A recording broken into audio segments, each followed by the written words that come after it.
Hello student, welcome to my online classes. Student, as you know, we're discussing the function in Python. Okay student, to continue with this series, I'm going to show you a simple example to understanding about the function in Python. Okay, in my previous lecture, I discussed also about the how to write a function, why we use function in our programming. Okay, so to continue this series, I'm going to explain you the different type of programs, okay, with the help of the function. Okay friend, so let's get started. Now here you can see in the last video we discussed simple example of to calculate the area of triangle and calculate the area of what? A square and rectangle. Now here I am going to calculate the area of circle with the help of what? Function. Okay. So suppose this is a circle and I need to calculate the area of this circle. So first we need to an input. Okay. So for input we have a radius. Okay. Now this is one circle. Maybe circle is this. The radius will be different. Okay, radius will be different. Okay, so to calculate the area of circle we need an input is called radius. Okay, so let's start to define a function first. First of all, we have to define a function. How to define a function?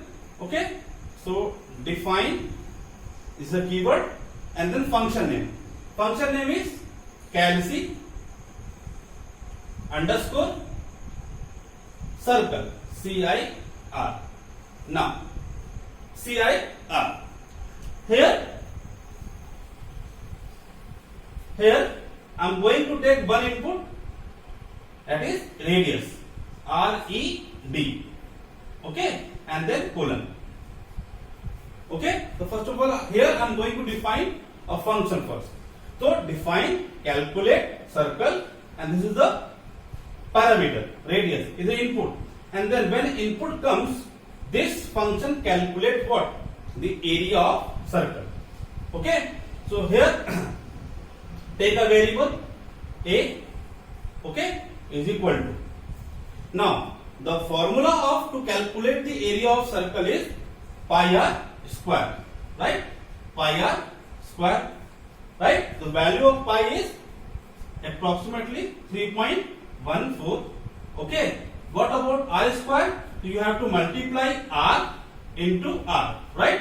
In Python, r into r. So here we are going to understand it. We have here I am going to write radius pi r square. So pi की value यहाँ पे क्या रखेंगे? 3.14 multiply. Okay, multiply RED radius जो हमारा input आ रहा है into RED. Okay, सो यहां पे क्या हो गया? कैलकुलेशन हो गया. ओके, सो इन प्रोग्रामिंग और in processing the first input comes, okay, after it process and okay and after processing it generate an output. तो ये हमारा क्या हुआ? प्रोसेसिंग हो गया. अब after that it display an output. So you have to write return. Okay, RETURN return what? This function return what? The area. Okay, so this is the definition of a function.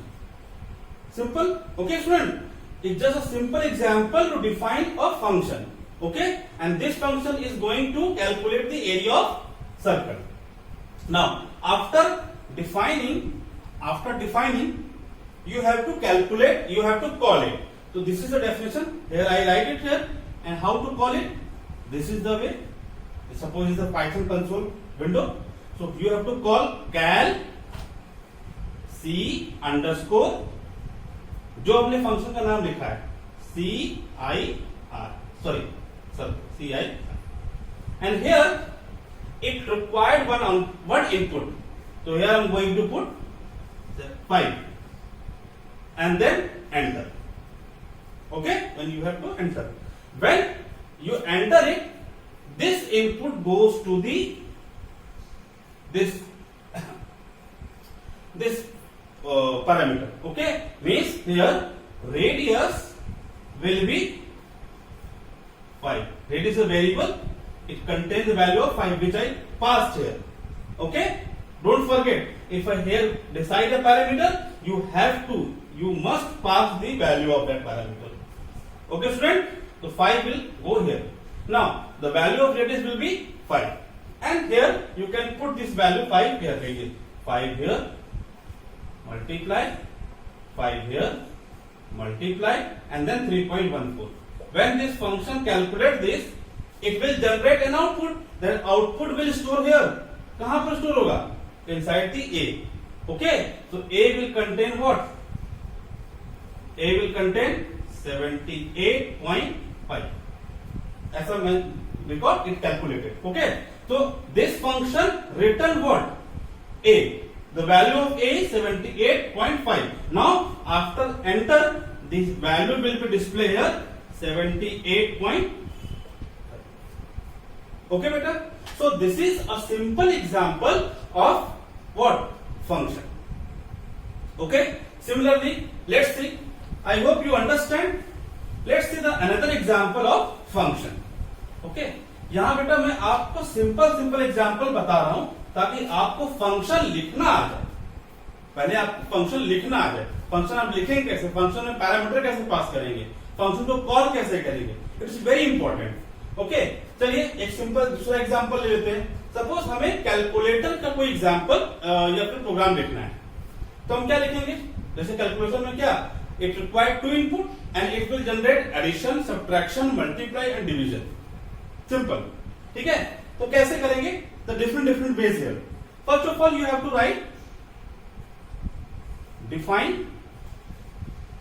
Okay, function name will be calci calculator, and it required what? 2 input. Okay, because for calculation we required at least here for addition subtraction 2 input. Okay, addition करना है तो 2 input चाहिए, subtraction करना 2 input चाहिए, multiply करना 2 input चाहिए, right? division करना है. तो here A and B, suppose A and B, here is my input. Now what is A and B here? Is just a variable. It's just a temporary variable which contains the input, nothing else.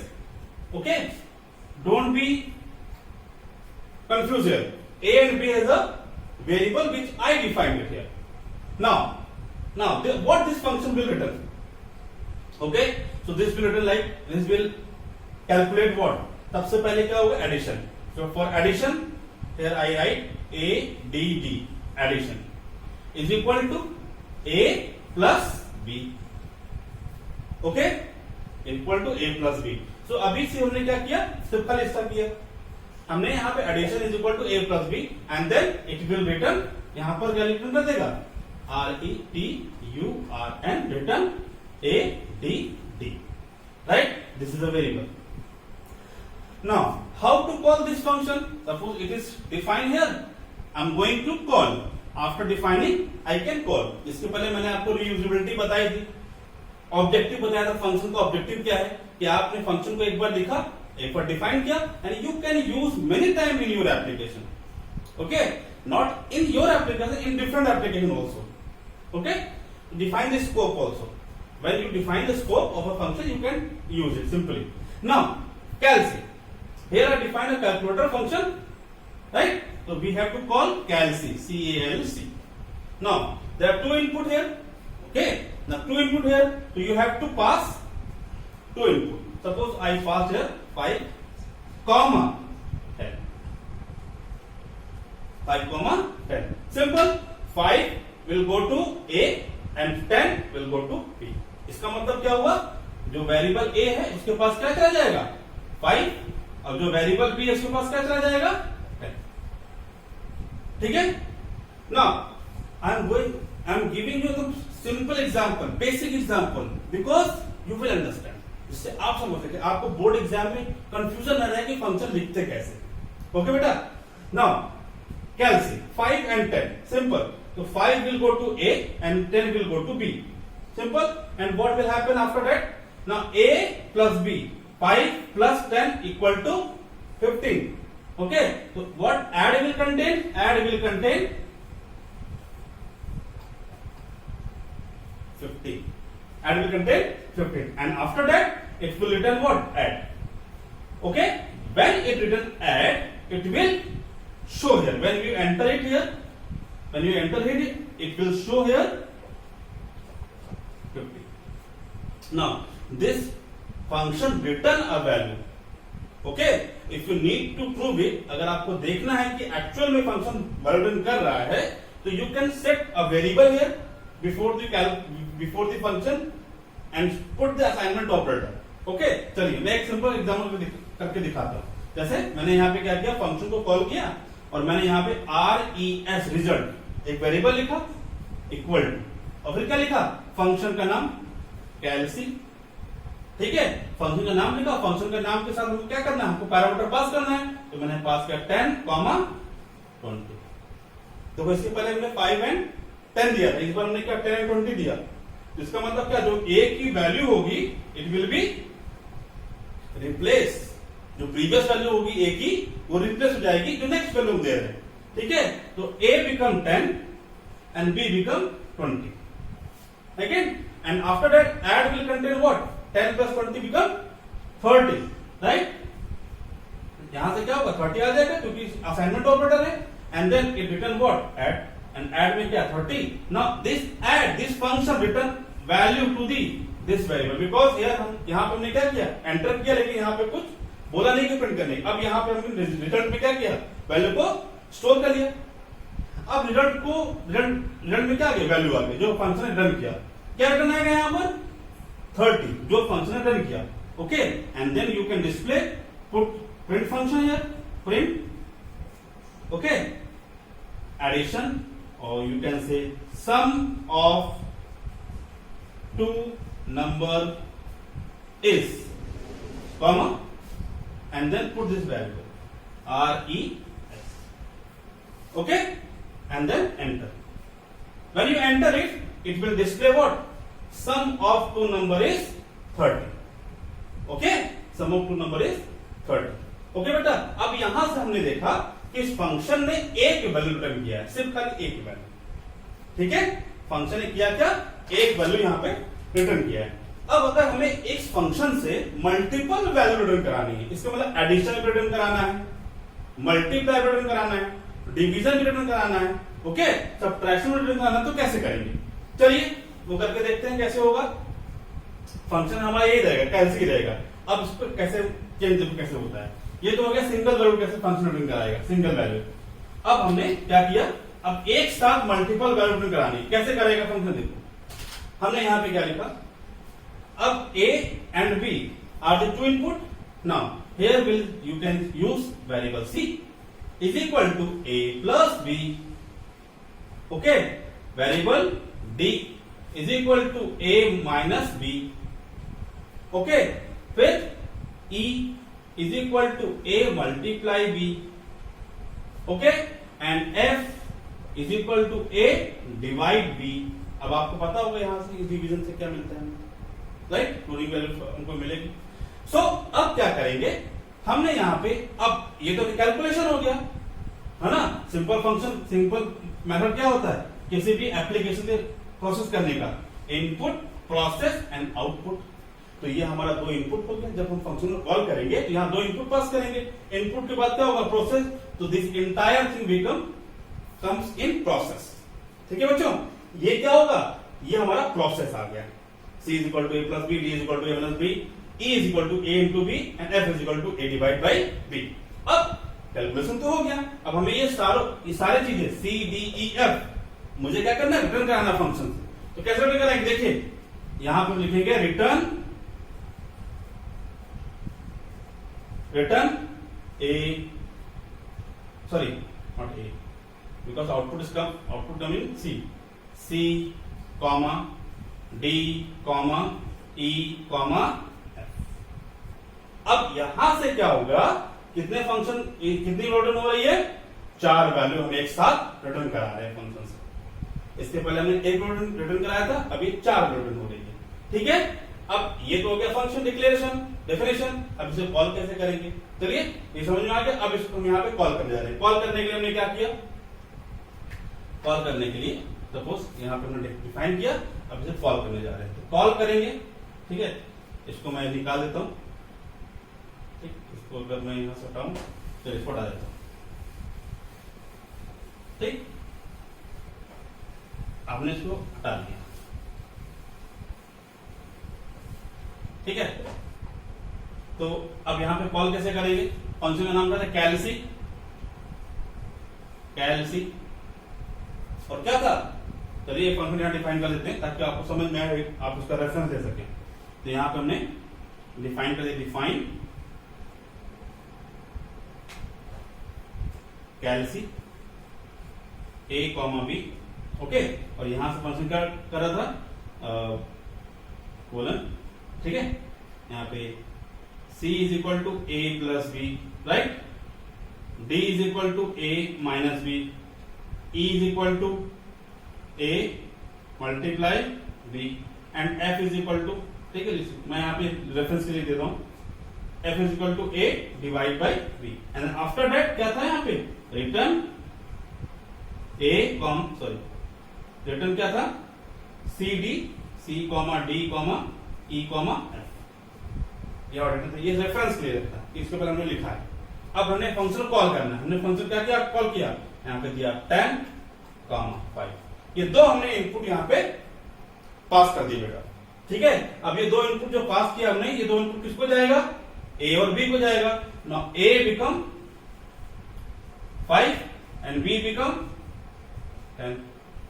ए दिया input, sorry A become 10, sorry be become 5। ठीक है, अब देखिए input चला गया, input हो गया, अब प्रोसेस स्टार्ट होगा। प्रोसेस में क्या जाएगा, 10 जाएगा ए को, 5 जाएगा बी को। अब क्या हुआ, c is equal to A plus B, यानी कि क्या होगा, c equal to A plus B के c की वैल्यू क्या हो जाएगी, c बिकम क्या हो जाएगा, 10 प्लस 5 15, c की वैल्यू हो गई 15। फिर आएगा क्या, d is equal to A minus B, यहाँ पे हो गया d is equal to A minus B, value क्या जाएगी 10 minus 5 that is 5, e is equal to a multiply p। ठीक है, तो a की वैल्यू क्या जाएगी 10 into 5 that is 50 and f is equal to क्या होगा, बोलिए, f is equal to divide हो जाएगा, तो 5 divide by 5, 10 divide by 5 that is 2। ठीक है, तो ये हमारा क्या आ गया, आउटपुट आ गया। हमारा इनपुट ये था, ये दो हमारे क्या थे, इनपुट थे। देखिए बेटा, मैं इतना सिंपल एग्जांपल दे रहा हूं आपको, सिंपल समझो ताकि आपको समझ में आए फंक्शन लिखना कैसे है और फंक्शन को कॉल कैसे करना है। पहले ये, क्योंकि it's just a basic lecture, इसके ऊपर हमारा एडवांस लेक्चर होगा। ठीक है, तो कोई भी कंफ्यूजन नहीं रहना चाहिए आपको। तो ये हमारे क्या हो गए, ये हमारे इनपुट हो गए। ठीक है, और ये हमारा क्या हो गया सारे, ये हमारा आउटपुट हो गया। नहीं, सी डी ई एफ हमारा जो वेरिएबल, ये हमारा आउटपुट वेरिएबल हो गया। ठीक है, और ये हमारा क्या प्रोसेस हुआ, ए प्लस बी, ए माइनस का डिवीजन, सब ये हमारा प्रोसेस हुआ। तो अब यहाँ पे देखो, जैसे फंक्शन कॉल कीजिए, फंक्शन क्या रिटर्न कर देगा, सिंपल 15 5 50 एंड 2। यहाँ से फंक्शन आपका क्या 15, ठीक है, फिर आएगा क्या 5, फिर आएगा 50 and then 2। You can store this value also. कैसे स्टोर करेंगे वो भी देख लीजिए, स्टोर सारे वैल्यू कैसे स्टोर करेंगे आप वो भी देख लीजिए। देखिए यहाँ पे आप करिए, यहाँ पे कोई भी P, Q, R, S is equal to कैल C, और यहाँ क्या पास कर देंगे आप, जो भी आपका इनपुट है, क्या इनपुट है आपका A एंड B की वैल्यू क्या रख देंगे आप 10। ठीक है, तो यहाँ पे हम लोग क्या करते हैं 10 एंड 5, सिंपल एग्जांपल लेते हैं 10 एंड 5। ठीक है, तो P, Q, R, S में क्या स्टोर होगा 15 5 50 एंड 20। इसका मतलब ये हमारे क्या हो जाएंगे, वेरिएबल्स हो जाएंगे, जो कि हमारे इस आउटपुट को जो इसने रिटर्न किया फंक्शन ने, इसको स्टोर कर लेगा। तो P की वैल्यू क्या हो जाएगी, देखो P की वैल्यू क्या रिटर्न होनी पहले, C equal to A plus B, C की वैल्यू क्या हो जाएगी, जो 15 है वो कहां जाएगा P में, तो P will contain what 15, what Q will contain 5 because D is equal to A minus B है। ठीक है, R will contain 50 and S will contain what 2। So this is the way to store multiple value, ठीक है, from the function. तो आज हमने जो देखा है, क्या देखा, कैसे हम इनपुट और आउटपुट फंक्शन के थ्रू एक्सेस करते हैं। ठीक है, हम कैसे इनपुट देते हैं फंक्शन को और फंक्शन हमें कैसे आउटपुट देता है। जैसे इसके पहले बहुत सारे हमने फंक्शन देखे हैं, जैसे फंक्शन आपने देखा रेंज फंक्शन, ठीक है, उसके बाद आपने देखा मैक्सिमम मिनिमम फंक्शन, ठीक है, लेंथ फंक्शन देखा है। ये हमारे प्री डिफाइंड फंक्शन है, इनबिल्ट फंक्शन है और यू कैन से बिल्ट इन फंक्शन है। ठीक है, और हम जो बना रहे हैं हमारे क्या है, यूजर डिफाइंड फंक्शन। हम अपनी नीड के अनुसार, ठीक है, according to our need we create it. ठीक, so this is about the function. I hope you understand बेटा। ठीक है, तो ये हमारा क्या था, सिंपल फंक्शन का चैप्टर था। तो आपको क्या बेटा कहनी है, आपको बुक लेनी है। ठीक है, मैं आपको बुक दिखा दे रहा हूं, ये कंप्यूटर साइंस का पाइथन। ठीक है, ये आपको बुक लेनी है और इसमें आपको फंक्शन रिलेटेड जितने भी क्वेश्चंस हैं वो आपको मिल जाएगा। ठीक है, फंक्शन सीरीज में आपको इसी के एक्सरसाइज आपको लगाने हैं। ठीक है, इन क्लास, ये क्लास 12 की बुक है। क्लास 12 में आपको प्रीति अरोड़ा की बुक आपको लेनी है और इसके जो एक्सरसाइजेस हैं वो आपको लगाने हैं, जो कि बेसिक अभी मैं आपको इसमें से एग्जांपल दे दूंगा। जैसे सपोज आपको फंक्शन क्रिएट कर, जो मैंने फंक्शन भी क्रिएट किए हैं, ठीक, यही आपको क्या करना है, क्लास वर्क कॉपी में, ठीक है, आपको लिखना है। ठीक है, सिंपल, जैसे अब मैं एक सिंपल से बता दे रहा हूं कैसे आपको लिखना है। सबसे पहले आपको ट्राइंगल का जो एरिया निकालना है, triangle, circle, okay, and square, ठीक, रेक्टेंगल। ठीक, ये आपको क्या करना है, इसका एरिया निकालना है फंक्शन के थ्रू। सिंपल, आज मैंने कैलकुलेटर के सिंपल एग्जांपल दिया। आप एक ही फंक्शन में सभी शेप्स का एरिया निकाल सकते हैं, एक ही फंक्शन क्रिएट करके। ठीक है, इसके बाद आपको सिंपल इंटरेस्ट का एक फंक्शन बनाना है। ठीक है, सिंपल, इसका मतलब क्या, हमें क्या पास करना पड़े उसमें, ठीक है, हमें उसमें principal value, rate of interest and time pass करें। 3 इनपुट पास करेंगे और इट विल डिस्प्ले और it will return what, simple interest. तो बेटा ये सिंपल इंटरेस्ट का प्रोग्राम दूसरा हो गया। पहला प्रोग्राम तुम्हारा ये हो जाएगा, ठीक है, और दूसरा जो प्रोग्राम होगा वो होगा सिंपल इंटरेस्ट का, एसआई का। सिंपल इंटरेस्ट का आपको क्या करना है, फंक्शन लिखना है। ये 2 प्रोग्राम आपको सिंपल क्लास वर्क में लिखने हैं। और होमवर्क के लिए आपको क्या करना है, होमवर्क के लिए आपको बुक उठानी है। बुक में सिंपल एग्जाम्पल दिए गए हैं, उनको पहले आपको देखना है, उसको समझना है और पहला एक्सरसाइज जो है उसको, जो कि सिंपल जो एक्सरसाइजेस हैं वो आपको कंप्लीट करने हैं। ठीक है, तो आई hope you understand about the function, basic thing about the function. इसके बाद जो हमारा जो नेक्स्ट लेक्चर होगा उसमें हम और फंक्शन के बारे में पढ़ेंगे। ठीक है, तो फंक्शन कैसे वर्क और किस तरह से फंक्शन को हम क्रिएट कर सकते हैं, फंक्शन में और कैसे यूटिलिटीज हम यूज कर सकते हैं। ठीक है, पैरामीटर में हम क्या चेंजेस कर सकते हैं, वो सब चीजें हम आने वाले लेक्चर में हम देखेंगे।